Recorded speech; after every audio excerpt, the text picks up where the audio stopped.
Bonjour et bienvenue à votre émission In Studio.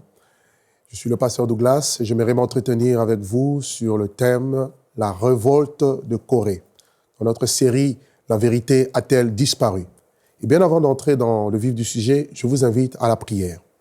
Seigneur, nous venons devant ta face en ce moment même, te dire merci pour cette opportunité que tu nous accordes de pouvoir partager ta parole avec tes enfants, ton peuple, dans le monde entier. Et nous prions que tu puisses nous parler par ton esprit, te révéler à nous et nous instruire et nous enseigner, nous avertir afin de ne pas tomber dans le piège du diable. Seigneur, éclaire-nous par ton esprit et illumine les yeux de nos cœurs afin que ta parole soit esprit et vie et qu'elle change nos cœurs, nos pensées, nos mentalités, nos attitudes. Au nom de Jésus, je t'ai ainsi prié. Amen. Alors, nous allons prendre un texte de base dans le livre de Jude, le verset 11. Jude, verset 11. Jude n'a qu'un seul chapitre. Il dit « Malheur à eux, car ils ont suivi la voie de Caïn.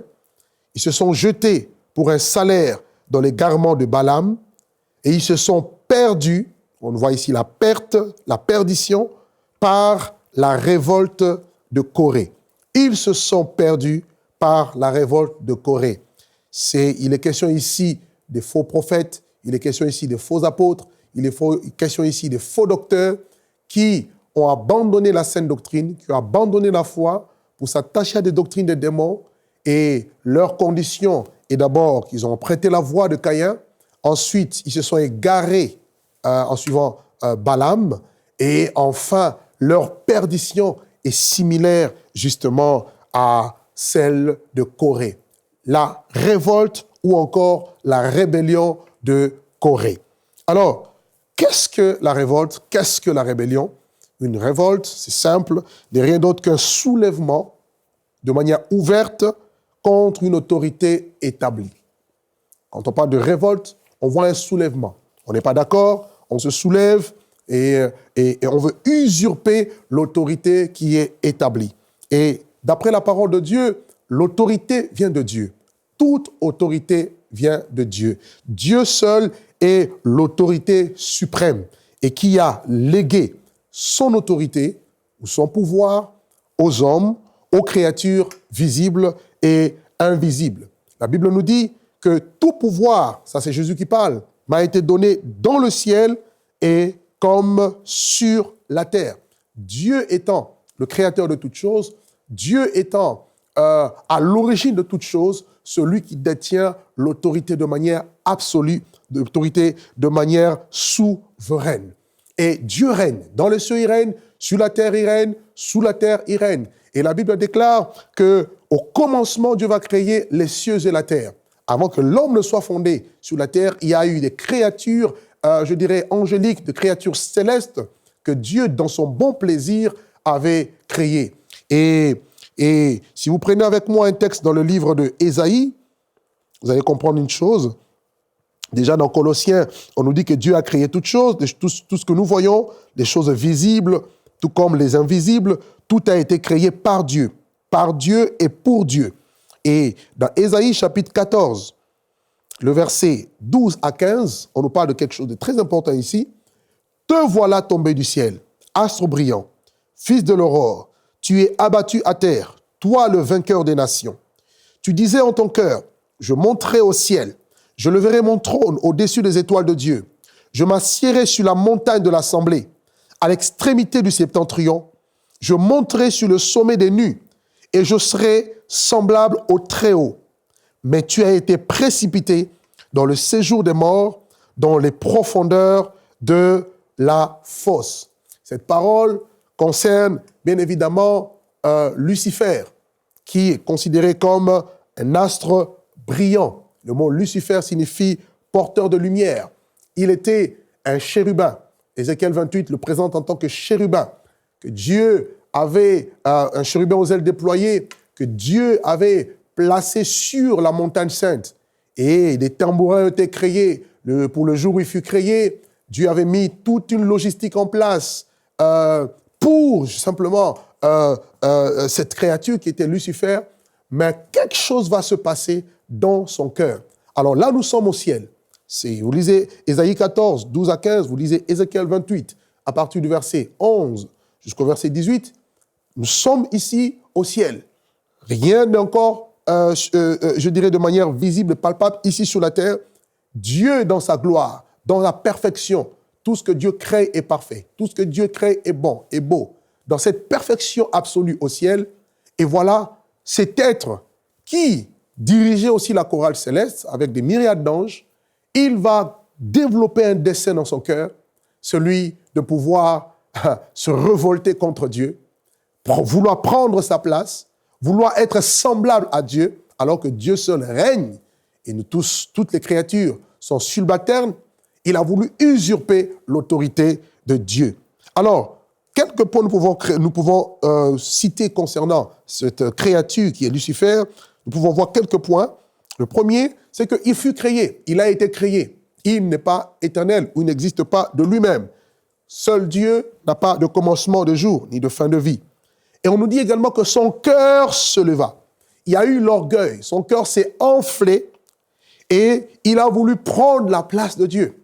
Il y a eu l'orgueil dans son cœur.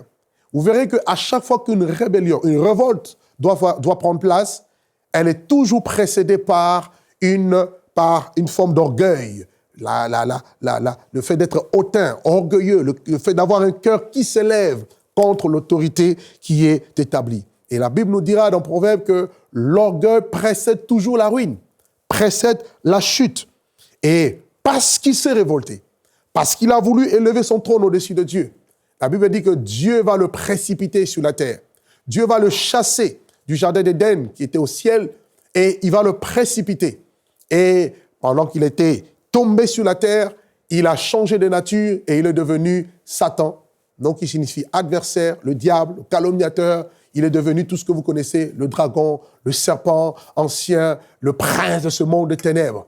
En fait, sa nature il a été dénaturé parce qu'il avait perdu en lui la gloire qui lui a été confiée autrefois par Dieu, par son Créateur. Pourquoi cela? Parce que Dieu n'aime pas la rébellion. Dieu est la rébellion. Il résiste à ceux-là qui ont tendance à aller vers la révolte. Car cette révolte qui est le fruit de l'orgueil, Dieu résiste aux orgueilleux, mais il fait grâce aux humbles. Le voilà tombé. Et la parole de Dieu nous enseigne, dans le livre de l'Apocalypse, il n'est pas tombé seul. Parce que très souvent, lorsque les personnes tombent en rébellion, ils ne font jamais ces choses seuls. Et ils sont toujours accompagnés. Ils essaient d'entraîner les autres. Apocalypse chapitre 12, le verset 4, nous parle ici du dragon. On nous dit que sa queue entraînait les étoiles du ciel et les jetait sur la terre. Et le dragon se tint devant la femme qui allait allaiter afin de dévorer son enfant lorsqu'elle aurait enfanté. On nous dit que dans sa chute, le dragon, il a entraîné le 1/3 des étoiles. Le mot étoile ici, du grec astère, nous parle simplement des anges. Les anges qui sont comparés aux étoiles. Et sa queue, la queue du dragon, dans sa chute, dans sa révolte, dans sa rébellion, a entraîné le 1/3 d'anges. Vous vous imaginez, au ciel, la Bible ne nous précise même pas le nombre d'anges qu'il y a. On nous parle des myriades et des myriades, tellement que leur nombre est quasiment illimité. Mais lui, il prend le 1/3, il les entraîne, c'est-à-dire ils l'ont suivi, ces anges ont suivi Lucifer de manière volontaire dans sa rébellion contre Dieu. Et par leur chute, ils sont devenus ce qu'on appelle les esprits méchants, les esprits mauvais, ou encore les démons, les mauvais esprits. Voyez? Donc, la rébellion est quelque chose de répugnante aux yeux du Seigneur. Et quand Dieu va créer Adam et Ève, il va les placer dans le jardin d'Éden, il va les bénir. Il les a créés à son image et il dira par la suite, Dieu va les bénir en disant, soyez féconds, multipliez, remplissez la terre, assujettissez-la et dominez. L'homme avait reçu la nature divine. Il était à l'image de Dieu. Il était le reflet de sa gloire, de la gloire du Père. Autant Dieu règne au ciel, il a voulu que l'homme puisse régner sur la terre. Il a donné la terre pour les fils des hommes. l'homme, le premier homme, Adam et Ève, pouvaient dominer non seulement sur les animaux, les poissons, mais aussi sur Satan, sur le diable qui était déjà là. Alors Dieu, sachant que sa présence était déjà ici sur terre, il va planter des arbres dans le jardin d'Éden et il va y avoir aussi un arbre qu'on appelle l'arbre de la connaissance du bien et du mal. Nous sommes dans Genèse chapitre 2, à partir du verset 15, et également Genèse chapitre 3. Et Dieu va donner l'ordre à l'homme. Il va lui dire, tu pourras manger de tous les fruits des arbres du jardin. Mais quant à l'arbre de la connaissance du bien et du mal, tu n'en mangeras point, tu ne toucheras point, de peur que tu ne meures. L'ordre du Seigneur était clair. Pourquoi? Parce que l'iniquité était déjà là. Paul, dans 2 Thessaloniciens, chapitre 2, verset 7, il nous dit, le mystère de l'iniquité agit déjà. Donc, il agissait déjà, et ça, c'est un mystère. C'est quelque chose qui est encore voilé pour nous. Et un jour, nous comprendrons clairement et pleinement le sens de ce mystère de l'iniquité. Et Dieu ne voulait pas que l'homme puisse participer au mal. Et Dieu voulait que l'homme, étant créé libre avec une volonté propre, que l'homme puisse suivre les commandements du Seigneur avec sa volonté. Mais ce n'est pas ce qui va se passer. La Bible le dira dans Genèse chapitre 3, le serpent était l'animal le plus rusé de tous les animaux. Le diable s'était incarné dans le serpent et il s'est approché de la femme. Il va séduire la femme. La femme va tomber sous son charme et il va convaincre Adam qui était à ses côtés et ils vont prendre le fruit défendu, l'arbre de la connaissance du bien et du mal, et ils vont en manger et ils vont, bien évidemment, leurs yeux vont s'ouvrir. Ils étaient tombés dans la rébellion. Ils se sont livrés à la révolte contre Dieu. Dieu leur avait créé libres, avec l'autorité de dire non, de pouvoir chasser le serpent, mais ils ont préféré obéir, écouter la voix du serpent plutôt que la voix du Seigneur. Et le Seigneur Dieu a été indigné dans son cœur, d'où même l'essence du péché. Le péché, non seulement c'est le fait de manquer son but, le péché c'est la désobéissance à Dieu, le péché c'est la révolte contre les ordres, contre les commandements du Seigneur. Et le péché a toujours des conséquences négatives. La révolte, la rébellion a toujours des conséquences fâcheuses. Lesquelles? La mort, la chute. L'homme a chuté de sa position initiale à cause du péché. Romains chapitre 3, le verset 23 nous dit, « Tous ont péché et sont privés de la gloire de Dieu. » Parce que nos premiers parents ont péché, ils ont entraîné l'humanité entière dans la rébellion. Et dans Romains chapitre 6, le verset 23, il est dit, « Car le salaire du péché, c'est la mort. Le salaire de la rébellion, c'est la mort. Aucun rebelle ne peut être heureux. » Et Dieu nous met en garde contre ce venin, contre ce syndrome qui est en train de gagner beaucoup de personnes dans ces temps qui sont les derniers. Rappelez-vous, nous parlons de la vérité a-t-elle disparu. Nous vivons dans un temps d'apostasie. Et un des signes de l'apostasie à la fin des temps, c'est la rébellion. C'est l'esprit de la rébellion. Alors, nous voyons la rébellion dans la société. Nous voyons la rébellion dans toutes les couches sociales. Les enfants qui ne respectent plus leurs parents, alors que Dieu a dit « Honore ton père et ta mère, afin que tu sois heureux et que tu vives longtemps sur la terre. » C'est un des commandements qui est attaché, auquel est attachée une promesse, la promesse du bonheur et de la longévité. Mais beaucoup aujourd'hui ne respectent plus ou se rebellent de manière ouverte à leurs parents, aussi bien les parents biologiques que leurs parents spirituels. Il y en a même qui ne croient plus à la paternité spirituelle, une vérité qui est complètement biblique. Paul, dans 1 Corinthiens 4, 15, il dira « Combien même vous aurez 10 000 maîtres en Christ, vous n'avez cependant pas plusieurs pères, car c'est moi qui vous ai engendré par l'évangile. Je vous ai engendré dans la foi par l'évangile. » Il parle de ces chrétiens. Et aux chrétiens de Galate, il leur dit « Mes enfants pour qui j'éprouve de nouveau les douleurs de l'enfantement, jusqu'à ce que Christ soit formé en vous. » Et il y a aujourd'hui ce syndrome qui pique, je dirais, la majorité d'entre nous, et on ne veut plus être soumis, on ne veut plus respecter, honorer les parents, l'esprit de rébellion. Et Paul l'a dit, à la fin des temps, les gens seront ingrats, les gens seront rebelles à leurs parents. Vous voyez, donc la rébellion est un des signes de la fin des temps d'apostasie, où les chrétiens, les fidèles n'ont plus de respect vis-à-vis de leur conducteur, où on peut parler n'importe comment à son pasteur, à son ancien, à celui qui dirige, qui encadre. Bien-aimés dans le Seigneur, ça, c'est une erreur grave. Nous voyons la rébellion dans les institutions. On ne respecte pas les lois du pays, les lois des nations, alors que Dieu nous demande de respecter les autorités. Romains 13, nous devons respecter, être soumis aux autorités supérieures.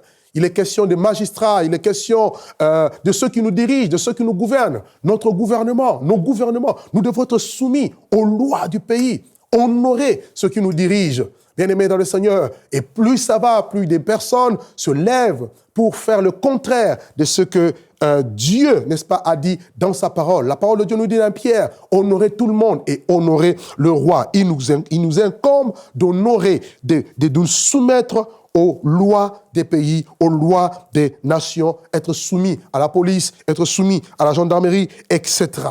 Et nous voyons aussi la rébellion parmi le peuple de Dieu. Et c'est ça que nous voulons voir en quelques minutes.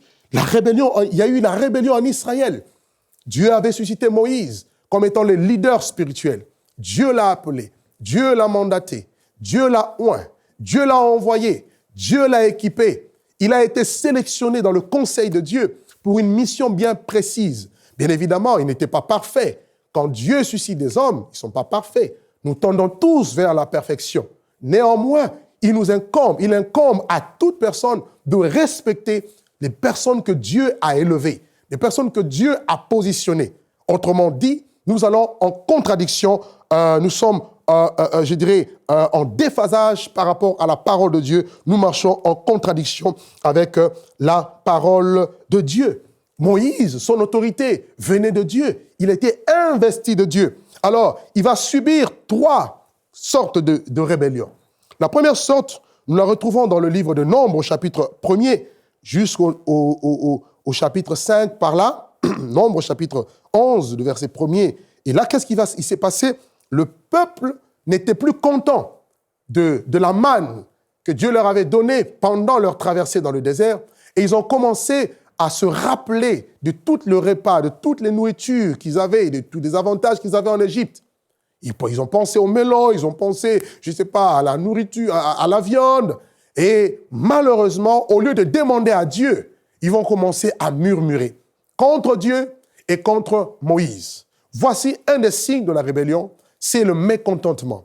Un des signes de la rébellion, ce sont les murmures. Combien parmi les chrétiens, les enfants de Dieu, rentrent dans des murmures parce qu'ils ne sont pas contents, parce qu'ils ne sont pas d'accord? Combien se plaignent? Il y en a qui ont le doctorat en plainte. Tellement qu'ils se plaignent, ils ne sont jamais contents. Ils regrettent. Ils pensent que le passé est toujours meilleur. Ils sont comme la femme de Lot, toujours en train de regarder en arrière, alors que la course est devant nous. La carrière nous est ouverte. Nous devons courir devant nous. Mais eux, ils regardent en arrière. Et cela va susciter la colère de Dieu. Dieu va frapper le pays, le peuple d'Israël. Mais Moïse va se lever quand même et il va intercéder en faveur de ce peuple et Dieu va avoir sa miséricorde. Dieu va exaucer, non le peuple, mais Dieu exauce Moïse. Bien-aimés, lorsque vous êtes sujet à la rébellion, gardez votre calme. Priez même pour les personnes qui se sont soulevées contre vous et laissez Dieu vous justifier. Deuxième sorte de rébellion que nous voyons, c'est dans Nombre chapitre 12, le verset 1er au verset 10. Nombre 12, le verset 1er au verset 10. Il est question ici de Myriam ou encore Marie et d'Aaron. Myriam était la grande sœur de Moïse, la grande sœur propre, et Aaron également. Et les deux se sont révoltés contre Moïse au sujet de la femme égyptienne que Moïse avait prise. Et cela a déplu au Seigneur. Cela a déplu vraiment au Seigneur. Bien-aimés, vous devez savoir, même si vous pouvez être membre d'une église, vous avez votre leader qui est membre de votre famille de sang, vous devez savoir que dans le sacerdoce, dans le leadership, dans le ministère, Dieu vient marquer la distinction. Quand Dieu donne l'onction à quelqu'un, Dieu distingue cette personne. Dieu met cette personne à part. Dieu fait en sorte que cette personne devienne comme sacrée, une personne que vous ne pouvez pas toucher. Parce que, la Bible dit, ne touchez pas à mes oins. Lorsque vous vous levez comme ça, pour murmurer, pour parler en mal, vous vous attirez le jugement de Dieu, la colère de Dieu. Et c'est ce qui s'est passé. Lisez le texte, il vous dira, dans Nombre chapitre 12, Marie fut frappée par une lèpre. Dieu l'a frappée par la lèpre. Combien n'avancent pas dans leur vie parce qu'ils sont frappés par une certaine lèpre, une sécheresse spirituelle.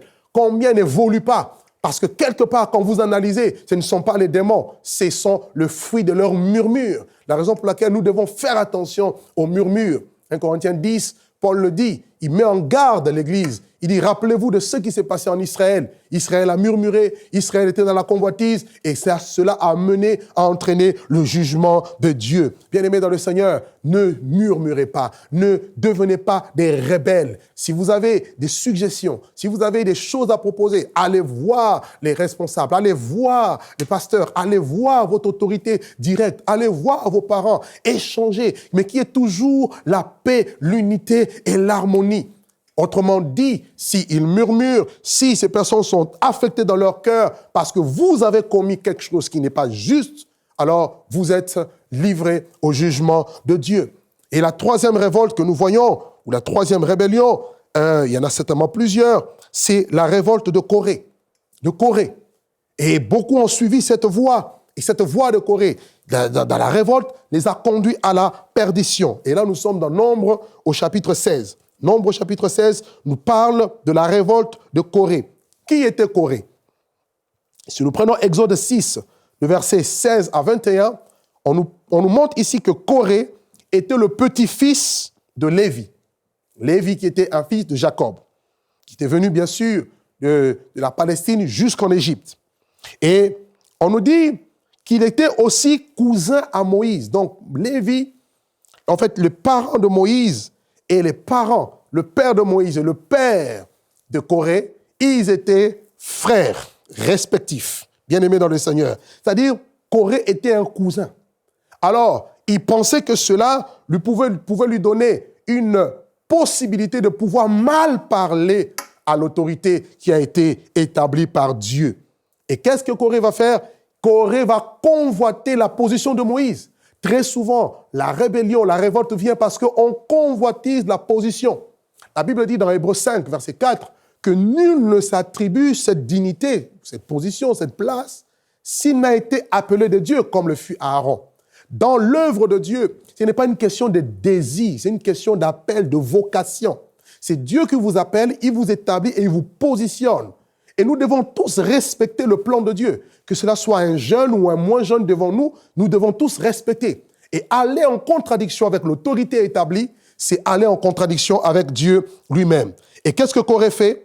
Corée se joint avec ses amis de l'époque, Dathan et Abiram, qui étaient les fils de Ruben, et ils vont intoxiquer 250 personnes parmi le peuple qui était influent. Regardez un peu, voyez un peu la scène. Ils vont voir 250 personnes, et ces personnes n'étaient pas le petit peuple. C'était les personnes qui étaient influentes, les personnes qui avaient une certaine position, qui pouvaient facilement influencer les autres. Et ils sont partis vers eux, et ils les ont soulevés. Est-ce que Dieu parle seulement à Moïse? Dieu nous parle aussi. Et il y a eu la révolte, et Moïse a pleuré. Moïse était tellement brisé qu'il a laissé Dieu le justifier. La Bible dit, qui accusera les élus de Dieu? Qui les condamnera? C'est Dieu qui justifie. Homme de Dieu, femme de Dieu, parents, si vous êtes sujet à la révolte, à la rébellion, ne murmurez pas. Vous pouvez pleurer, saigner dans votre cœur, mais laissez Dieu vous justifier. Laissez le temps à Dieu. Dieu est un juste et le juste juge. Bien-aimé, il finira par se lever, même s'il y a des soulèvements. Et c'est ce que nous voyons aujourd'hui dans la plupart de nos communautés, dans la plupart de nos églises, dans la plupart des familles. Il y a des soulèvements, il y a des divisions. Lorsqu'on est animé par l'esprit des révoltes, on amène la division. La révolte de Corée a amené la scission, la division, la séparation entre les gens qui étaient avec Moïse et le reste du peuple. Vous voyez, ils ont entraîné 250 personnes qui ont voulu entraîner tout le peuple dans une mauvaise conception des choses. Est-ce que Dieu parle seulement à Moïse? C'est vrai, Dieu nous parle tous. Mais Dieu n'a pas une alliance particulière avec tout le monde. Voyez-vous un peu? Et cela a été animé, motivé par son orgueil, également par son manque de connaissances. Il n'était pas appelé au leadership. Il a voulu s'établir lui-même dans le sacerdoce. Et il s'est attiré des problèmes pour rien.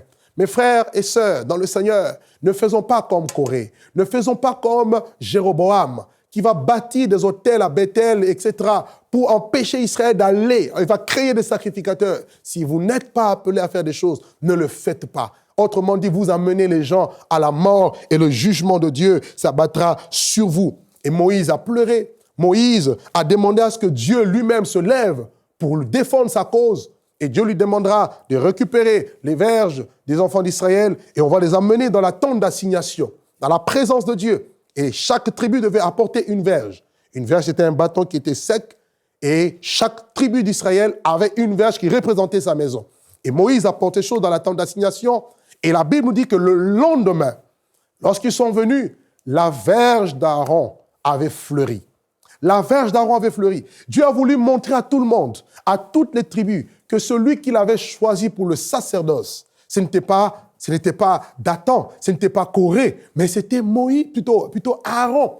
Nul ne s'attribue cette dignité s'il n'a été appelé de Dieu, comme le fut Aaron.